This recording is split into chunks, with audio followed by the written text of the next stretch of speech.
Now I will start our session number 6 of the module number 4. So this is the continuation of root locus.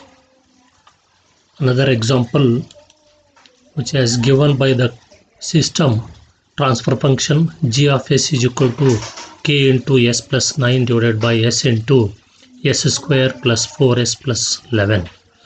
So now we have to find out these are all the markings of finding. As usual, we have to find number of poles, number of zeros, number of asymptotes. Okay, you see number of zeros are only 1 0 from the observation of transfer function. S is equal to minus 7, this is 1 0, and S is equal to 0, 1 pole is there, and these are the P2 and P3 are the another 2 poles which are given by this quadratic equation in the denominator.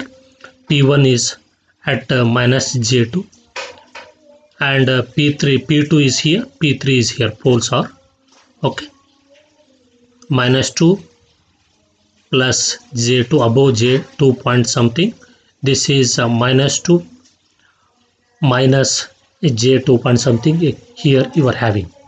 So and centroid is at in between plus 2 and 3 in the real axis, that is 2.5. Asymptotes are calculated at this point which are at the right side of the real axis. Now from this you have to calculate theta 1 is equal to, these are the this figure is used to calculate the breakaway and break-in points. So here theta 1 is equal to, theta 1 is what? Theta 1 is here. So from pole 1 to pole 2 and pole 3 it is having angle. So from pole 1 to pole 2 it makes an angle theta 1. It should be 90 plus something. So theta 1 is equal to 180 minus tan inverse 2.64 divided by 2. So this is 0 to 2, 2 will be there, and this is 2.64. So this is, you'll be getting 127.1 degree theta 1. Theta 2 is equal to, so from pole 3 to this asymptote, this makes an angle 90 degree, and theta 3 is this. Theta 3 is again tan inverse of 2.64 divided by, this is 2.64, again divided by 7 is equal to 20.7 degree. So now you have to calculate angle of departure from complex pole P2. From here, what is the angle of departure? That is given by 180 degree minus theta 1 plus theta 2. 180 degree minus theta 1 and theta 2. So you will be getting plus theta 3. So theta 1 plus theta 2 are the summation of the angles produced by the poles, plus theta 3 is angle produced by the zeros. So 180 degree minus 127.1 plus 90 plus 20.7 is equal to minus 16.4 is the angle of departure at pole 2. Similarly, the angle of departure at the pole 3 is negative of the angle of departure at pole 2. So therefore, angle of departure at pole 3 is equal to minus of minus 16.4 is equal to plus 16.4. So you have to mark these angles of departure at complex pole using protractor. Your complete root locus diagram will be looking like here. So these are the, in first diagram I have shown, these are the asymptotes. This is centroid, S is equal to 2.5. This is real axis. This is pole P1. This is pole P2. This is Z1, 0, 1.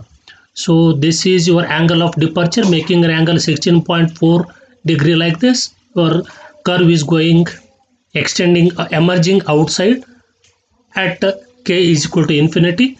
This is 16.4, what is breakaway point or departure angle, making here your angle. this is at k is equal to infinity. Like this, you are for that above problem or given transfer function, this is the root locus. Now I will go for next topic, frequency domain analysis and stability.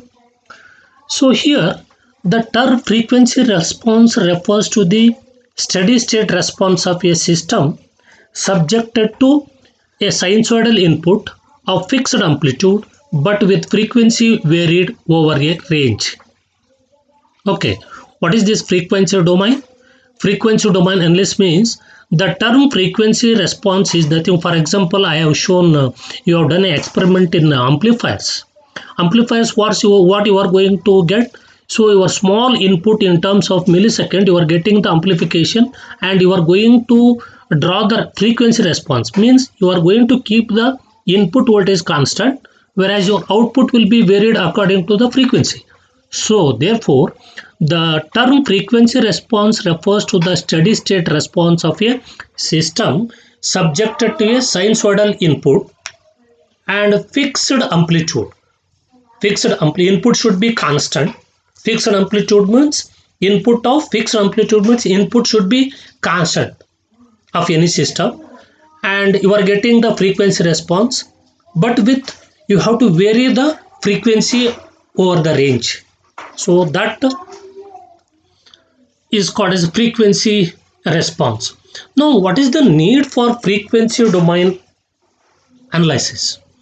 Because the time response of a system is usually more difficult to determine analytically, especially for higher order system.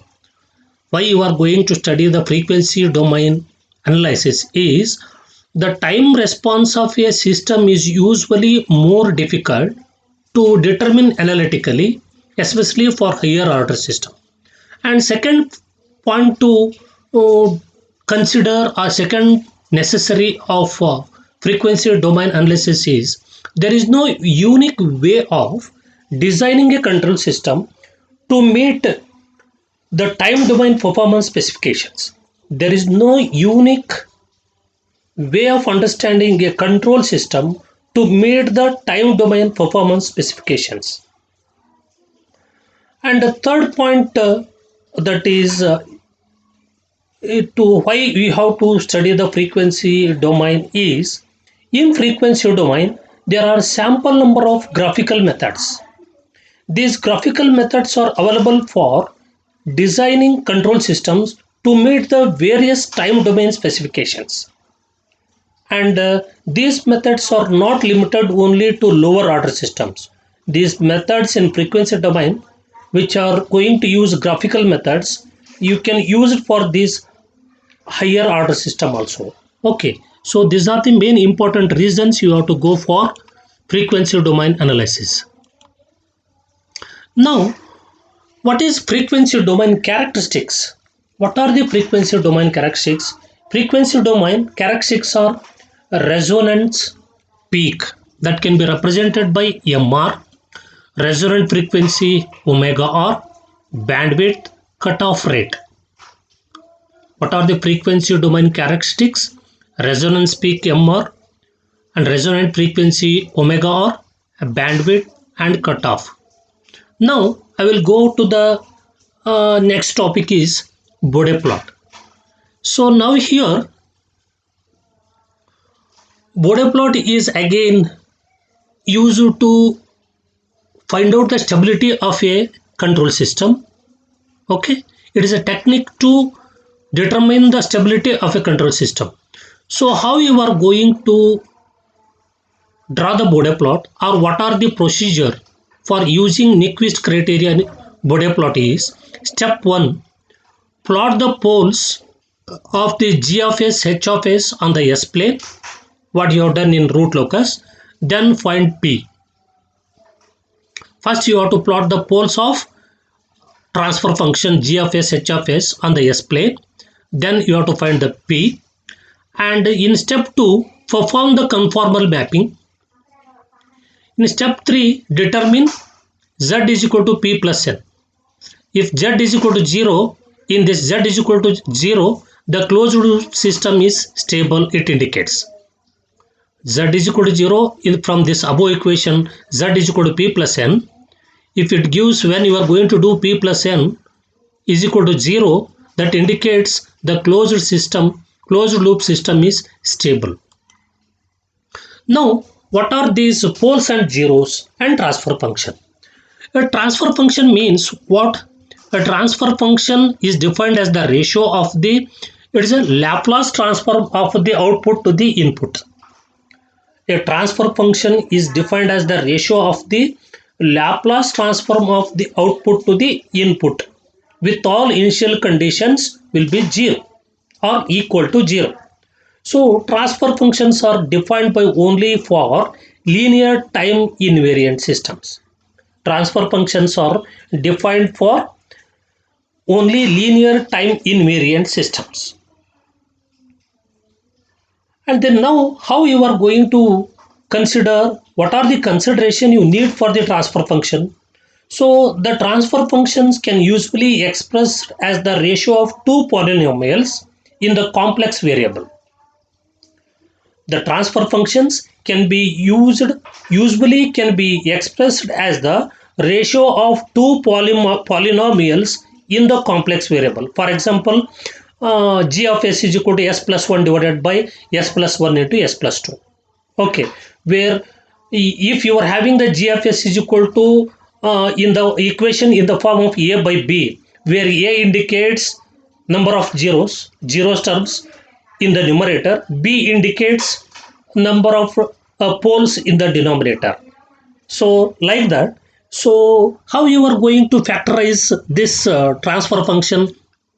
So a transfer function can be factorized into following form, that is g of s is equal to k of s plus z1, k of s plus z2 up to k of z plus zm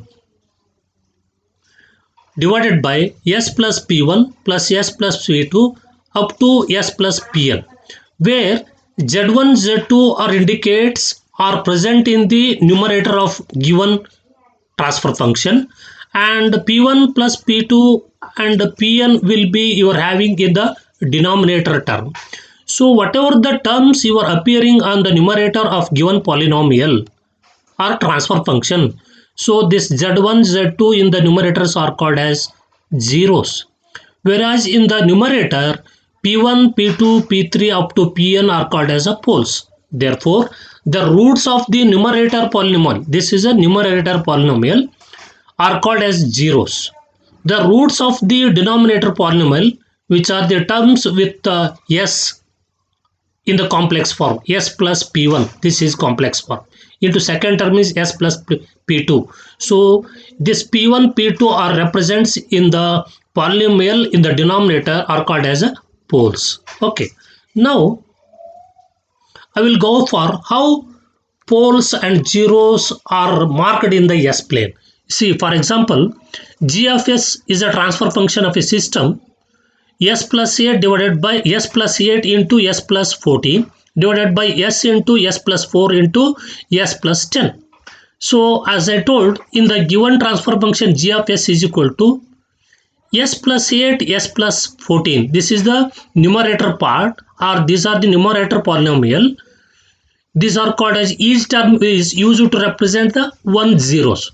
Where this is 1 0 is present, s is equal to minus 8, it is 1 0 is present. Second 0 is present at s is equal to 14. And you come to the denominator in this transfer function, s into s plus 4 and into s plus 10. In the denominator you are having three terms, s plus 4, s plus 10.